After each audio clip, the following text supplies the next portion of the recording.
উন্নয়ন চায়, মানুষ বিকাশ চায়।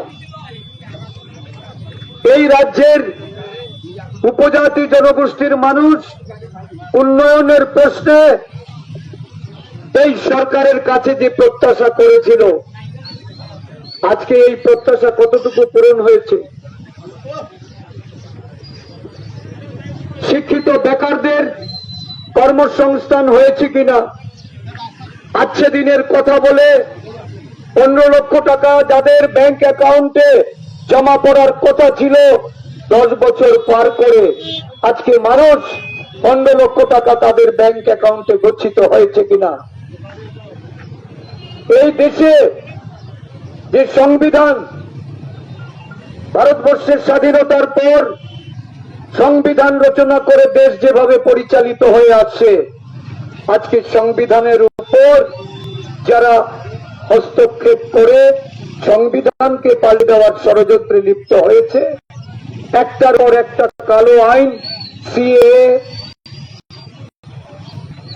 কৃষি আইন, ভারতবর্ষের মানুষের জন্য কৃষক বলুন, আদিবাসী বলুন, জনজাতি বলুন, আজকে তাদের অধিকার ভারতবর্ষের একটা বিরাট অংশের সংখ্যালঘু সম্প্রদায়ের মানুষের অধিকার যারা কেড়ে নিতে চাইছে, যারা চাইছে এই দেশটাকে এক নায়কের স্বৈরাচারী একটা শাসন ব্যবস্থার মধ্যে দিয়ে বিচালিত করতে, আজকে সাধারণ মানুষের কাছে কিন্তু এই কঠিন চ্যালেঞ্জ এসে দাঁড় করিয়ে দিয়েছে।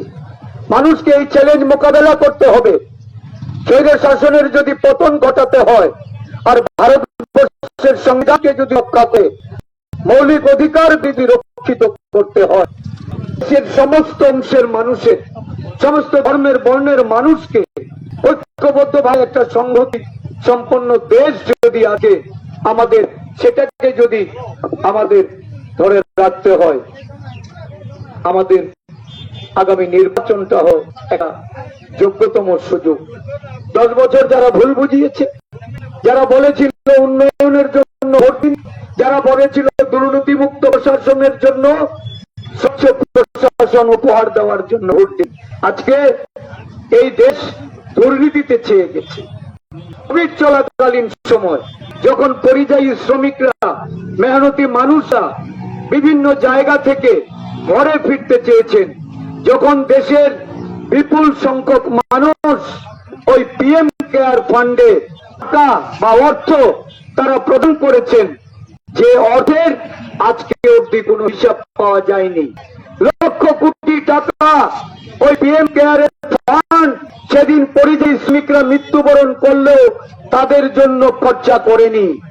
দেশের একটা বিরাট অংশের শ্রমিকরা তারা নানাভাবে সেই কোভিড চলাকালীন সময়ে স্থানান্তরিত হতে গিয়ে তাদের পথের মধ্যে মৃত্যুবরণ করতে হয়েছে। রেল লাইনে ঘুমিয়ে তারা রাত কাটাবে, সেই অবস্থায় রেলের চাকা তাদের উপর দিয়ে পিষে দিয়েছে। এই পরিস্থিতি দেশের যারা সরকার, তারা কিন্তু শ্রমিকদের পাশে দাঁড়ায়নি।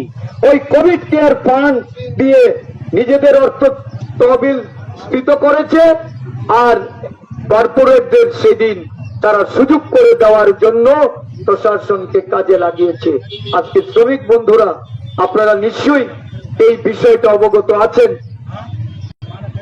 যারা প্রতিশ্রুতি দিয়েছিল সরকার বলে শ্রমিক স্বার্থ রক্ষা করবে, শ্রমিকদের জন্য আইন করে, এমন সব আইন তারা বল প্রয়োগ করে তারা দেশের মধ্যে প্রবর্তন করতে চাইছে।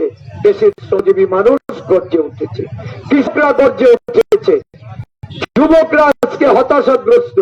এই দেশকে 10 বছর চালিয়ে তারা আজকে বলছে এবার উঠে 400 পার। কেন 400 পার? কোনো কাজ না করে 400 সংখ্যা নির্ধারণ কেন করেছেন? কারণ তারা চায় দেশের সংবিধানকে পাল্টে দিতে।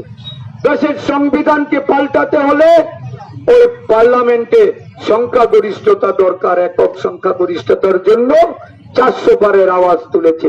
এই 400 পার আজকে জনগণকে প্রমাণ করতে হবে, বুঝিয়ে দিতে হবে এবার 400 পার যারা আওয়াজ তুলেছে, দেশের জনগণ 420টি হার, 420-এর হারের জন্য জনগণকে প্রস্তুত হতে হবে। যারা ঠকবাজ, যারা প্রতারক, যারা এই রাজ্যের মানুষকে, বিশেষ করে উপজাতি জনগণকে যারা ঠকিয়েছে, যে উপজাতি জনগণ প্রত্যাশা করেছিল তাদের উন্নয়নের জন্য এডিসি তাদের রক্ষা কবচ, তাদের উন্নয়নের জন্য স্পেশাল সিদ্ধান্ত গ্রহণ করবে। এক টুকরো কাগজে যারা পেয়ে গেছি বলে চিৎকার করে শাসক দলের গর্বে ঢুকে গেছে, আর নিজের পরিবারের সদস্যকে সাংসদ নির্বাচনে প্রতিদ্বন্দ্বিতা করে উপজাতির স্বার্থকে যারা বিক্রি করে দিয়েছে, এতদিনের উপজাতিদের যে লড়াই, এই লড়াইকে যারা অসম্মান করেছে, সময় এসেছে তাদের উপযুক্ত জবাব দেওয়ার জন্য।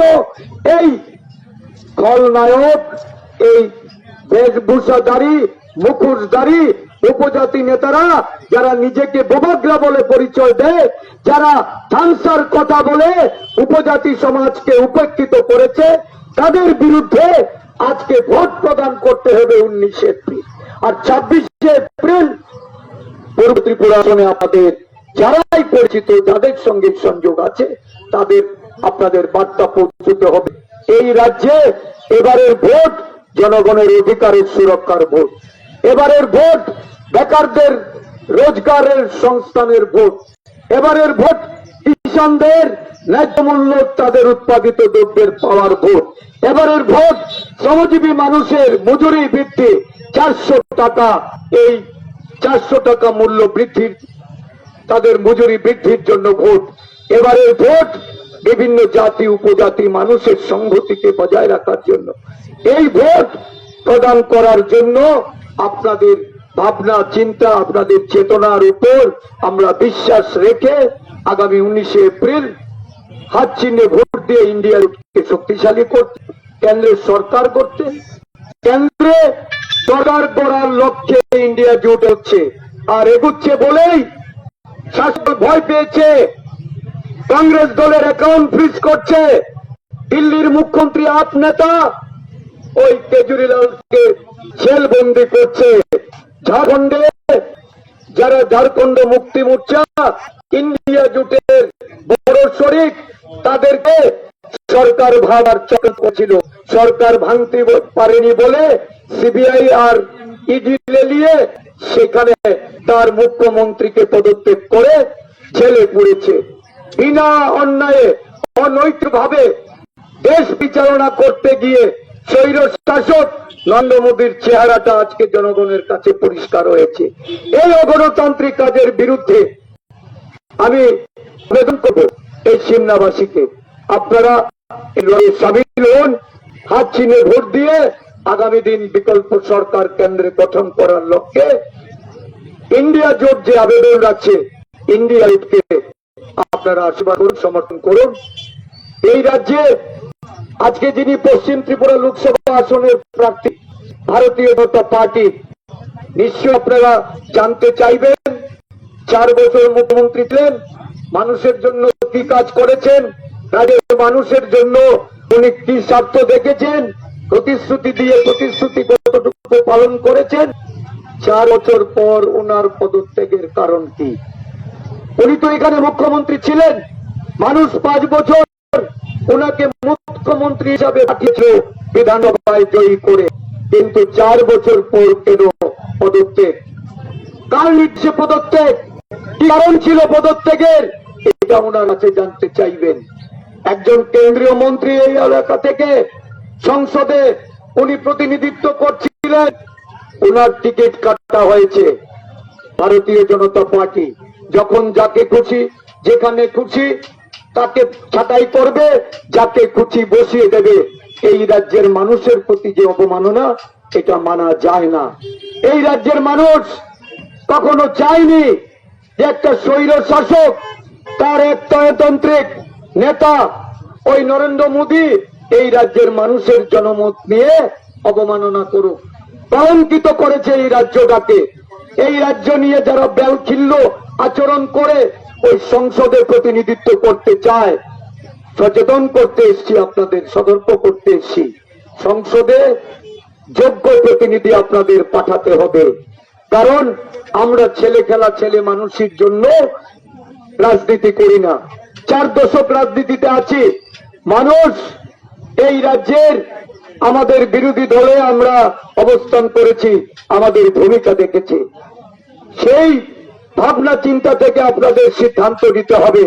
আমি করজোড়ে আপনাদের কাছে বিনম্র নিবেদন করে যাচ্ছি, আগামী নির্বাচন, এই গুরুত্বপূর্ণ নির্বাচনে এই এলাকার জাতি উপজাতি সব অংশের মানুষ তাদের স্বার্থের কথা চিন্তা করে, বিকাশের কথা চিন্তা করে একটা জনগণের সরকার প্রতিষ্ঠা করবেন, যেটা হবে ইন্ডিয়া জোটের সরকার। 27 দল সারা দেশব্যাপী জোট করে যে লড়াইয়ে নেমেছেন, এই লড়াইকে শক্তিশালী করার জন্য এই লড়াইয়ে অবতীর্ণ হবেন। আমি আপনাদের সকলকে আন্তরিক অভিনন্দন জানিয়ে আজকে এই বামুটি সিমনাবাসীদের কাছে আর প্রীতি শ্রদ্ধা আবারও জ্ঞাপন করে কথা বলা থেকে বিরাম নিলাম। জয় হিন্দ, বন্দে মাতরম।